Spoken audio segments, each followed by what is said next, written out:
Hi friends, welcome to the channel. நம்ம இன்றைக்கி பார்க்க போகிற டாபிக் வந்து தேர்ட் யூனிட், தட் இஸ் நம்ம அண்ணா யூனிவர்சிட்டி ஸ்டூடெண்ட்ஸ், நம்ம third semester CSC IT, fifth semester triple ஸ்டூடெண்ட்டுக்கு ஆப்ஜெக்ட் ஓரியன்டட் ப்ரோக்ராமிங் சப்ஜெக்ட் பண்ணுறோம். அதில் தேர்ட் யூனிட்டில் லாஸ்ட் டாபிக் பண்ணுறோம். தேர்ட் யூனிட்டில் லாஸ்ட் டாபிக்னால் நம்ம அண்ணா யூனிவர்சிட்டியில் என்னென்ன கொஸ்டின்ஸ்லாம் கேட்பாங்க ஃபைல் ஹேண்ட்லிங் கான்செப்ட்டில் என்னென்ன யூனிவர்சிட்டி கொஸ்டின் கேட்டிருக்காங்க, அதுக்கான ஆன்சர்ஸ் தான் பண்ணுறோம் இன்றைக்கி. ஓகே, அதில் ஃபஸ்ட்டு கொஸ்டின் என்னென்னு பாருங்கள்.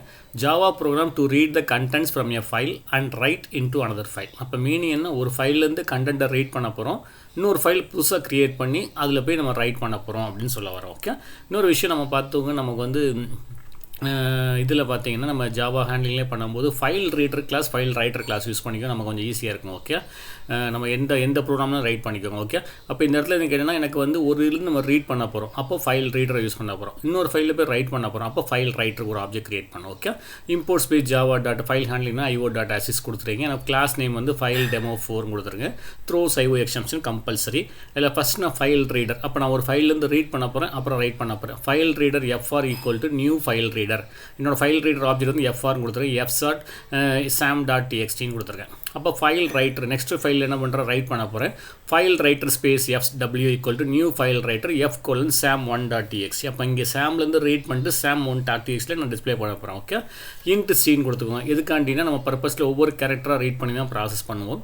So while sis equal to FR dot read, அந்த ஃபஸ்ட்டு ஃபைல்லேருந்து ரீட் பண்ணுறீங்க, நாட் ஈக்குவல் டு -1 வரைக்கும். நாட் ஈக்குவல் டு -1 அந்த -1ங்கிறது நமக்கே தெரியும் எண்ட் ஆஃப் த ஃபைல் வரைக்கும். ஸோ ஒவ்வொரு கேரக்டராக ரீட் பண்ணுறீங்க, எஃப்டபிள்யூ டாட் ரைட் அப்படியே ரீட் பண்ணிட்டு இங்கே ரைட் பண்ண போகிறோம். ஓகே, அப்புறம் எல்லாம் நீங்கள் கண்டென்ட் எது வரைக்கும் எண்ட் ஆஃப் த ஃபைல் வரைக்கும் ஒவ்வொரு கேரக்டராக ரீட் பண்ணுறோம், ரைட் பண்ணி முடிக்கிறோம்.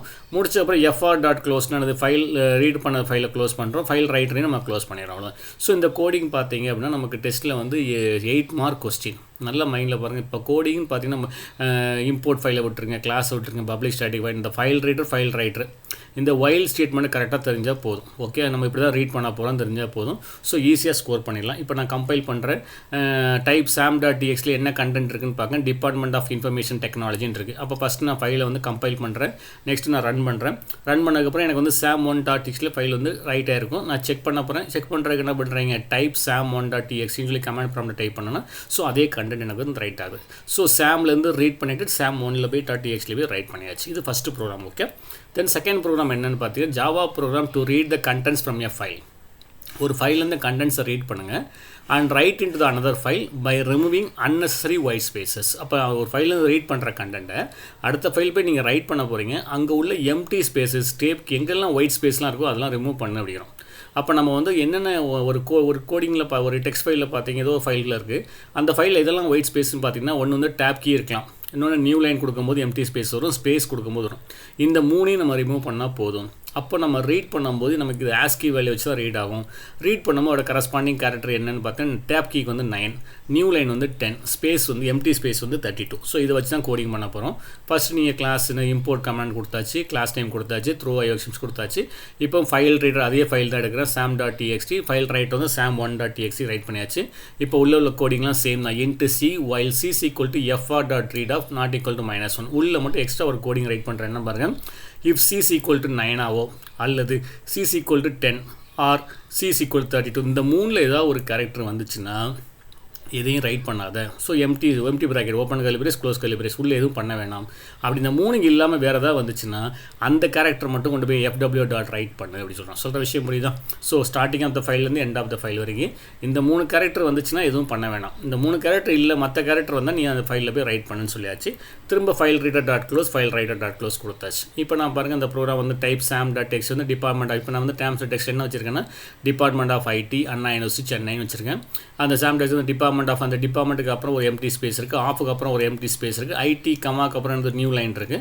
இப்போ நான் நெக்ஸ்ட் sam1 டாட் txt நான் ஓப்பன் பண்ணி பாருங்கள், department of IT Anna university Chennai. So ஒரே லைனில் எல்லாம் பிரிண்ட் ஆகுது. அப்போ வந்து எம்டி ஸ்பேஸ் நியூ லைன் எல்லாமே ரிமூவ் ஆகிட்டு ஒரே லைனில் பிரிண்ட் ஆகிருக்கு. ஓகே, ஸோ இதுதான் செகண்ட் ப்ரோக்ராம். ஸோ லாஜிக் மட்டும் கரெக்டாக வச்சுக்கோங்க. ஓகே, இந்த வைல் ஸ்டேட்மெண்ட் வந்து நமக்கு வந்து file reader, file writer, integer, while வரைக்கும் சேம் தான். அந்த உள்ள நம்ம என்ன கண்டிஷன் வச்சு பண்ண போகிறோமோ அதான் main. Okay, next third program என்ன பண்ணுறேன், Java program to convert the file contents into the small case letters. போகிட்ட ஃபைல் கண்டென்ட் இருக்குது, அது எல்லாத்தையும் ஸ்மால் கேஸாக மாற்ற போகிறோம். ஸோ ஸ்மால் கேஸ்னால என்னது, சேம் இந்த ஃபஸ்ட்டு ஆப்ஷன்லாம் same file content, file reader, file writer கொடுத்தாச்சு. ஸ்மால் கேஸில் மாற்ற போகிறோம் அப்படின்னா உள்ளே வந்து அப்பர் கேஸ் லெட்டர் இருக்கலாம். உள்ளே வந்து அப்பர் கேஸ் லெட்டர் இருக்கலாம். அப்பர் கேஸ் லெட்டரை வந்து நம்ம ஸ்மாலர் கேஸாக மாற்றணும். இவ்வளோ தான் விஷயம். ஓகே, இப்போ என்ன பாருங்கள், while c equal to FR dot read not equal to -1 first நான் ரீட் பண்ணுறேன். அப்போ நான் இங்கேயும் நான் ஆஸ்கி வேல்யூ தான் ப்ளே பண்ணுறேன். அப்போ கேபிட்டல் லெட்டர்னா என்னென்னா 65 to 90 வந்து கேபிட்டல் லெட்டர். நல்லா மைண்டில் வச்சுக்கோங்க. 65 to 90 வந்து capital letters, capital A to capital Z. அதை வந்து நான் ஸ்மால் ஏ டு ஸ்மால் இசட்டாக மாற்ற போகிறேன். இப்போ ஃபார் எக்ஸாம்பிள் கேபிட்டல் ஏ வந்து 65, ஸ்மால் ஏ பார்த்தீங்கன்னா 97. அப்போ 65க்கு 97 என்ன டிஃபரன்ஸ் பார்த்தா 32 ஆட் பண்ணுங்கள். அப்போ நீங்கள் ஒரு கேரக்டர் நான் ஏங்கிற கேரக்டர் ரீட் பண்ணேன்னா அதை ஸ்மால் ஏவை மாற்றுறதுக்கு அந்த ஆஸ்கி வேல்யூ நான் 32 ஆட் பண்ணால் போதும். பி வந்து 66, அங்கே வந்து 98, அதோட நான் 32 ஆட் பண்ணால் நமக்கு என்ன கிடைக்கும், 98 கிடச்சிரும். ஸோ இதுதான் விஷயம். நான் என்ன பண்ணுறேன், ஃபஸ்ட்டு கேரக்டர் ரீட் பண்ணுறேங்க. இஃப் வந்து சி வந்து கிரேட்டர் ஆர் ஈக்குவல் டு 65, 65க்கு மேலே and operator and c less or equal 90 இந்த இதுக்குள்ளே இருந்துச்சுன்னா அந்த கேரக்டரில் என்ன பண்ணுங்கள், c equal to c + 32 add பண்ணிடு அப்படிங்க. அப்போ 65 வந்து 97 மாறிட்டுனா இப்போ ஆஸ்கி வேல்யூ என்னது small A. So ASCII value என்ன ஈக்குவலண்ட் அல்பபெட்ஸ் வேல்யூ வந்து ஸ்மால் ஏ. இப்போ அதுக்கு மாற்றிட்டீங்கன்னா FW டாட் ரைட். அப்போ இந்த ஆஸ்கி வேல்யூக்குள்ளே மட்டும் இருந்தால் மட்டும் தான் 32 இன்க்ரிமெண்ட் பண்ணு, அப்படி இல்லைன்னா டேரெக்டாக ரைட் பண்ணு அப்படின்னு சொல்லியாச்சு. அவ்வளோ இதுதான் சிம்பிள். ஓகே, இப்போ next FR dot reading closing பண்ணியாச்சு. இப்போ நான் நம்ம ரன் பண்ணுறேன். ASCII value for capital A to capital 65 to 90, small way. இப்போ அந்த டிஃபரன்ஸ் 32 பண்ணுறோம். Department of IT Anna Chennai. இப்போ நான் கம்பைல் பண்ணுறேன், ரன் பண்ணி படிச்சாங்க. இந்த டிபார்ட்மெண்ட் ஆஃப் டி வந்து ஸ்மால் ஆகிட்டு, ஐடியில் வந்து ஸ்மால் கேஸ் ஆகிட்டு, அண்ணா யூனிவர்சிட்டி ஸ்மால் கேஸ் ஆகிடுச்சு, சென்னையில் சியும் ஸ்மால் கேஸ் ஆகிட்டு. ஸோ இதுதான் சிம்பிள். அந்த லாஜிக் மட்டும் கரெக்டாக யோசிங்க. நமக்கு வந்து ஃபைல் ஹேண்ட்லிங் எல்லாமே ஆஸ்கி வேல்யூ பேஸ் பண்ண தான்.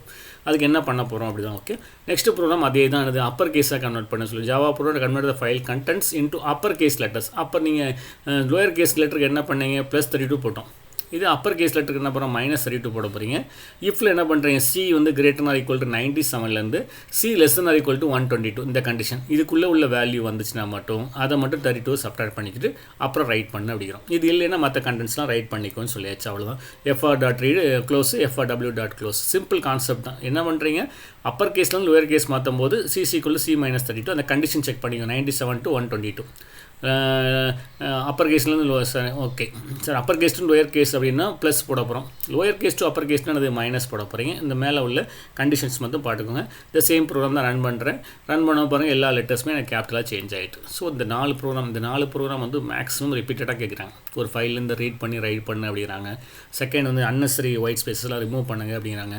அப்பர் கேஸாக கன்வெர்ட் பண்ணுங்கள், லோயர் கேஸாக கன்வெர்ட் பண்ணுங்கள் அப்படிங்காங்க. ஸோ இதெல்லாம் கொஞ்சம் பார்த்துக்கோ. ஓகே, இந்த 4 இன்னொரு விஷயம், நம்ம ஃபைல் ஹேண்ட்லிங்கில் கொஸ்டின் கேட்குறாங்க அப்படின்னா நமக்கு கான்செப்ட் மட்டும் அண்டர்ஸ்டாண்ட் பண்ணிக்கிட்டால் போதும். எல்லாமே ஆஸ்கி வேல்யூ வச்சு தான் ப்ளே ஆகும். ஓகே, அந்த ஆஸ்கி வேல்யூ கரெக்டாக அண்டர்ஸ்டாண்ட் பண்ணிக்கோங்க, ப்ராசஸ் ஈஸி. ஓகே, நீங்கள் தியரி கான்செப்ட் எழுதுறீங்கன்னா அதுக்கு மார்க் போடுறத விட நமக்கு ப்ரோக்ராமிங்க்கு வந்து மார்க் கொஞ்சம் நல்லா அவார்ட் பண்ணுவாங்க. ஓகே, ஏதாவது டவுட் இருந்தால் send mail to ssschannel786@gmail.com send பண்ணுங்கள்.